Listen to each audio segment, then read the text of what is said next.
दोस्तों, एक रईस और नी, संतान विधवा मालकिन और एक बेहद लाचार चरवाहा लड़का।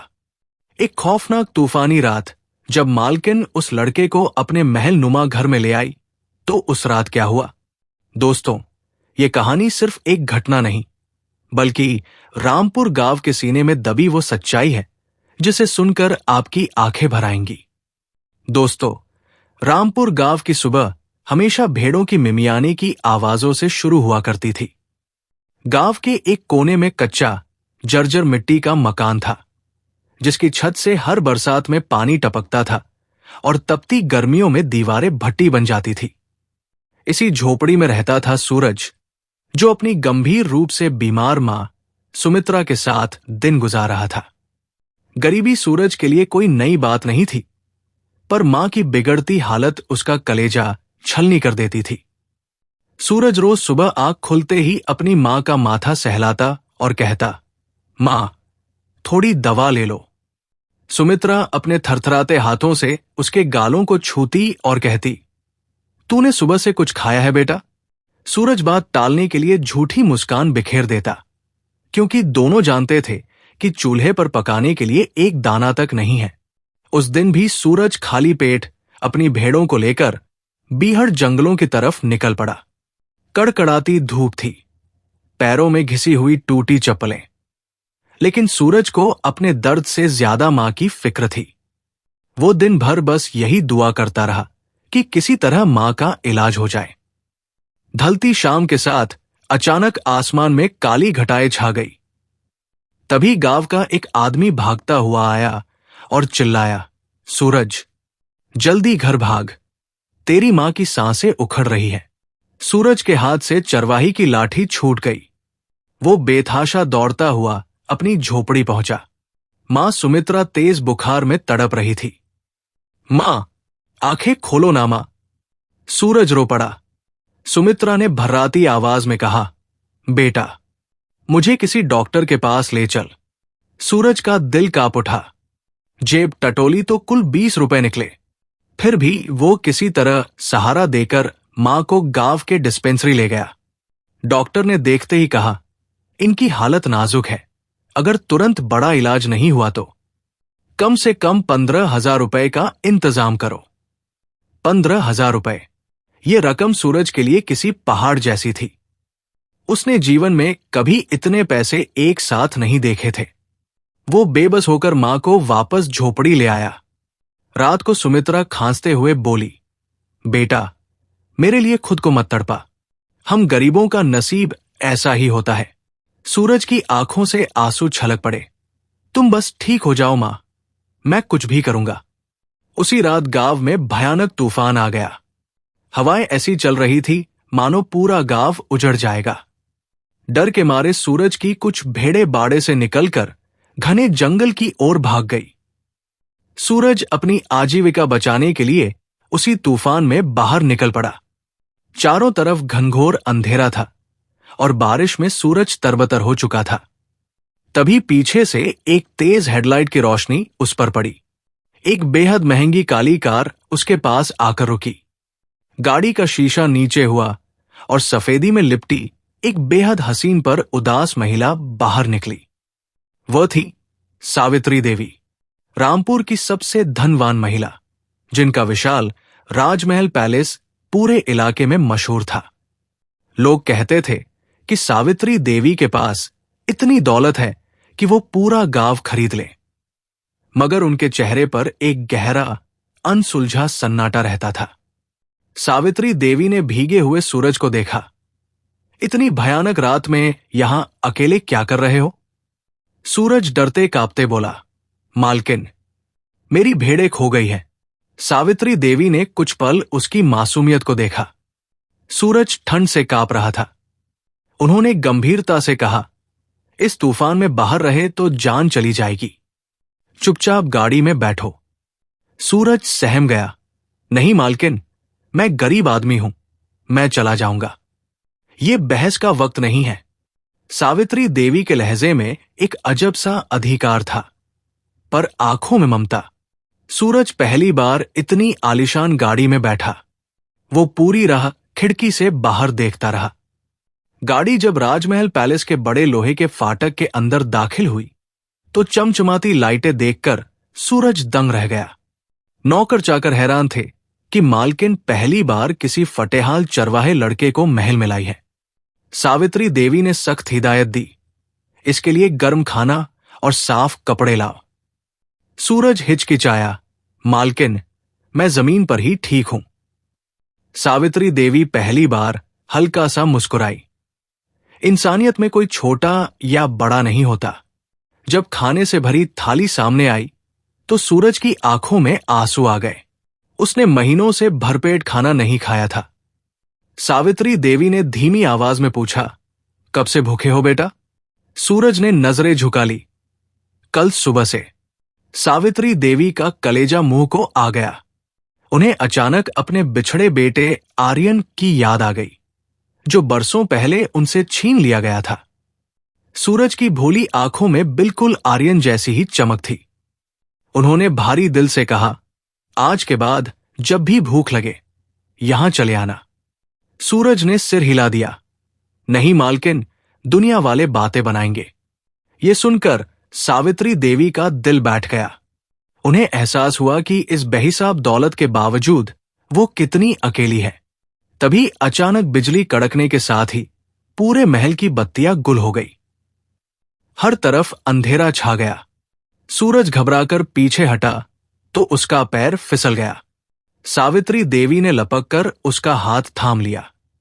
बिजली की कौंध में सूरज ने देखा कि सावित्री देवी की आंखों से आंसू ढलक रहे थे।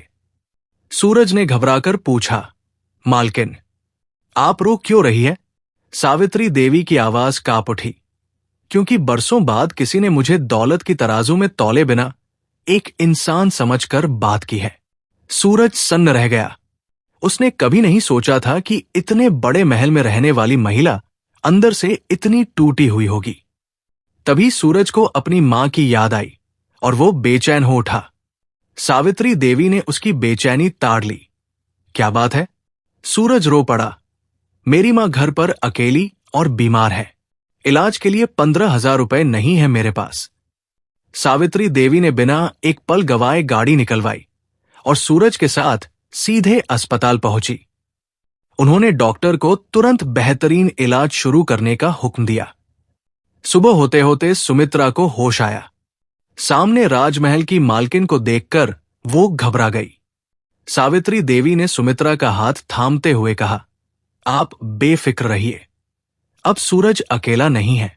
सुमित्रा की आंखें भर आई, हम गरीबों पर इतना बड़ा एहसान। सावित्री देवी तुरंत बोली, मां अपने बच्चों की मदद करे तो उसे एहसान नहीं कहते। लेकिन अस्पताल के बाहर बातें बनने लगी थी। लोग फुसफुसा रहे थे, देखा, इस फटेहाल चरवाहे पर मालकिन कैसे मेहरबान हो रही है, जरूर दाल में कुछ काला है। उधर राजमहल पैलेस में सावित्री देवी का चालाक देवर विक्रम सिंह बैठा था, जिसकी नजर सिर्फ और सिर्फ सावित्री देवी की करोड़ों की जायदाद पर थी। जब सावित्री देवी महल लौटी तो विक्रम ने तंज कसा, सुना है आजकल आवारा लड़कों पर बड़ा प्यार उमड़ रहा है भाभी जी। सावित्री देवी ने कड़े स्वर में कहा, अपनी जुबान पर लगाम रखो विक्रम, किसी बेबस की मदद करना गुनाह नहीं है। विक्रम की आंखों में जलन थी। उसे डर था कि कहीं ये लड़का उसकी संपत्ति के रास्ते का रोड़ा न बन जाए। अगले दिन गांव की चौपाल पर विक्रम सिंह ने जहर घोल दिया। जब सूरज भेड़ों को लेकर निकला तो हर कोई उस पर हंस रहा था। लो भाई, अब तो सूरज राजा बन गया, अब हम गरीबों को कहां पहचानेगा। सूरज का सिर शर्म से झुक गया। तभी रास्ते में उसे राधा मिली, एक साधारण और समझदार लड़की जो बचपन से सूरज को जानती थी।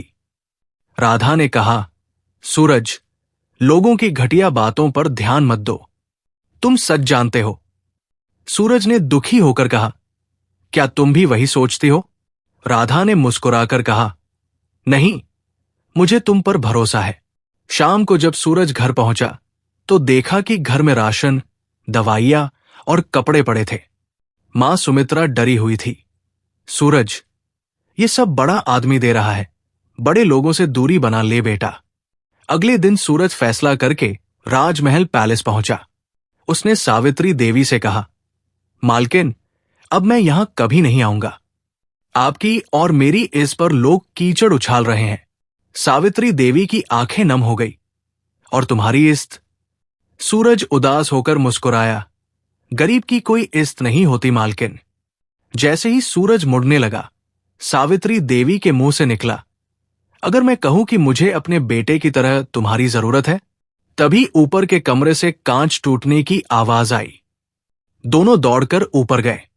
कमरे के फर्श पर एक पुरानी तस्वीर का फ्रेम टूटा पड़ा था। उसमें एक छोटे बच्चे की फोटो थी। सूरज की नजर जैसे ही उस फोटो पर पड़ी, उसके होश उड़ गए। वो बच्चा हूबहू सूरज के बचपन जैसा दिखता था। सूरज कांपते हुए बोला, ये कौन है मालकिन? सावित्री देवी फूट फूट कर रोने लगी।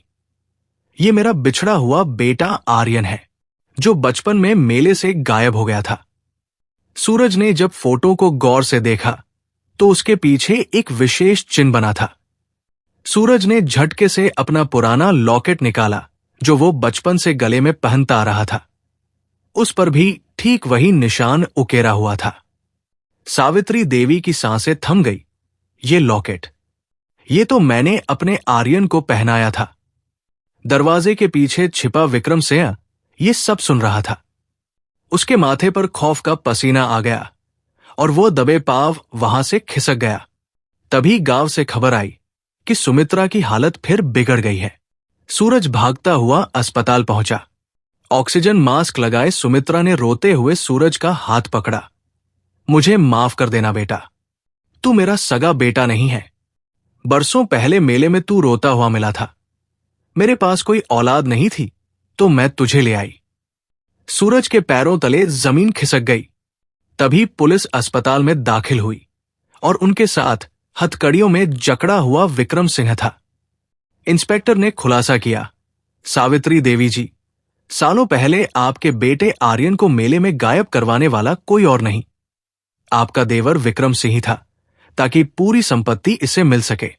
विक्रम चिल्लाने लगा, हां, मैंने ही किया था। यह सब संपत्ति मेरी होनी चाहिए थी। मगर नियति का खेल देखिए। जिस मां ने जन्म दिया और जिस मां ने भूखे रहकर पाला, दोनों सूरज के सामने थी। कुछ ही देर में सुमित्रा ने सूरज के हाथों में दम तोड़ दिया। सूरज पर दुखों का पहाड़ टूट पड़ा। सावित्री देवी ने रोते हुए सूरज को गले से लगा लिया। कुछ महीनों बाद सूरज ने राजमहल की आधी से ज्यादा संपत्ति गांव के अनाथों और गरीबों के नाम कर दी। उसने गांव में एक आलीशान अस्पताल बनवाया, जिसका नाम रखा शांति मां मेमोरियल अस्पताल। अस्पताल के मुख्य द्वार पर आज भी सुनहरे अक्षरों में लिखा है, इंसान गरीबी से नहीं, अपनों के प्यार की कमी से टूटता है। दोस्तों, रिश्ते सिर्फ खून के नहीं होते, दिल के होते हैं। अगर आप सूरज की जगह होते तो क्या उस मां को माफ कर पाते जिसने आपसे आपका सच छुपाया? अपनी राय कमेंट बॉक्स में जरूर लिखें। अगर यह भावुक कहानी आपके दिल को छू गई हो तो वीडियो को लाइक, शेयर और हमारे चैनल कहानी संसार बाय आरके को सब्सक्राइब करना न भूलें। जल्द मिलेंगे एक और दिल छू लेने वाली कहानी के साथ। तब तक अपना और अपने माता पिता का ख्याल रखें। जय हिंद, जय भारत।